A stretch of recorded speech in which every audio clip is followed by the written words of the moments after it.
In this video, we will discuss an overview of sharing data. If you'd like to follow along with this video, please open the file sharingdataoverview.dwg located in the training folder as discussed in the Working with this Dataset video. Civil 3D provides a means by which to save Civil 3D objects in separate DWGs and then reference them into multiple project files through data shortcut and exref functionality. The data shortcut functionality is located in the tool space Data Shortcuts collection.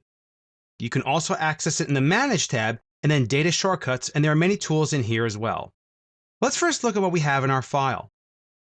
In the current file, we have a surface and a few alignments. This surface and alignments have a little shortcut icon telling you they are not actually in the file, but they are being data shortcutted in, kind of similar to an X reference that you can then use within your file. You can't edit the file. If we expand the combined EG, you'll notice the definitions category is not available.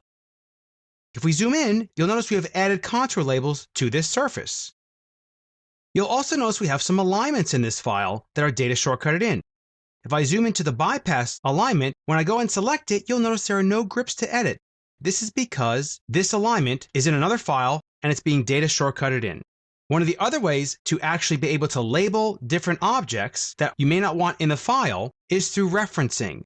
So certain object types can be labeled just by being referenced. For instance, if you look at the parcel here, let me go ahead and select this file. You'll notice it's part of a reference file.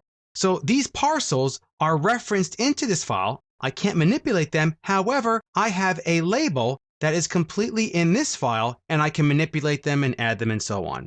So Civil 3D provides these ways to minimize the amount of data stored in a file.